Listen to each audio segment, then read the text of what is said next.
जब आपको कोई फूल पसंद आता है तो आप उसे तोड़ लेते हैं, और जब आप किसी फूल से प्यार करते हैं तो आप उसे हर रोज़ पानी देते हैं। 4 आर्य सत्य। 1 जब तक सृष्टि रहेगी तब तक दुख मनुष्य के साथ छाया की तरह चलता रहेगा। 2 इस दुख का कारण है वस्तु से स्वयं को पकड़कर रखना।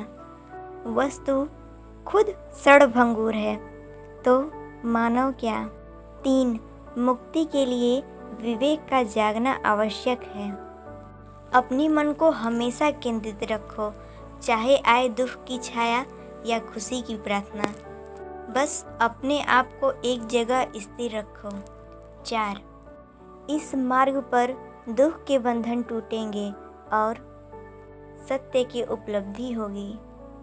व्यक्ति का मन ही उसका सबसे बड़ा शत्रु है। उससे वह कार्य कराता है। हम जो करते हैं उसी का परिणाम हम खुद बन जाते हैं। विचार अच्छा परिणाम देता है और बुरा विचार बुरा परिणाम देता है। माया का खेल 2 रूपों का है। मन मध्य में ही रहो, धूमकेतु की तरह।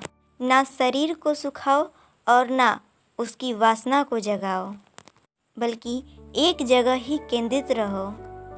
मनुष्य को ताकत की ज़रूरत तभी होती है जब उसे कभी बुरा करना हो, वरना दुनिया में सब कुछ पाने के लिए प्रेम ही काफ़ी है। धर्म और संग हम सबके अंदर में ही है। जागने की क्षमता बुद्ध ही है। जागकर जिस पथ पर चले वो धर्म ही है, और पूरे मन को एकत्र करना ये संग ही है। ये प्रेम रत्न हम सबके अंतर में ही है, और जिसका मन का भाव सच्चा होता है उसका हर एक काम भी अच्छा होता है। मेरी पूजा मत करना, ना ही मुझसे कोई उम्मीद लगाना।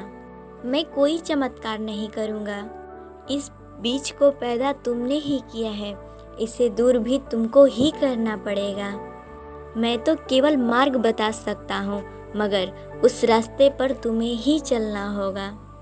जीभ एक तेज धार चाकू की तरह ही है जो बिना खून बहाए मार देती है।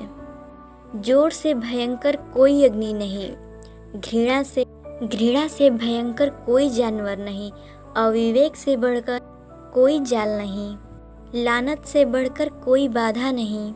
अज्ञानता ही सभी विस्मताओं की जड़ है। न ज्ञान न पूजा न चढ़ाओ से व्रत। अज्ञान केवल ज्ञान से ही दूर होता है। अज्ञान ही दुख चिंता भ्रम को जन्म देता है। अंधविश्वास किसी पर मत करना, चाहे धर्म ग्रंथ हो या चाहे महान किसी की कहावत, जब तक तुम्हारी बुद्धि और विवेक पर कसौटी न उतरे। जीवन का रहस्य ही है भय से मुक्त होना।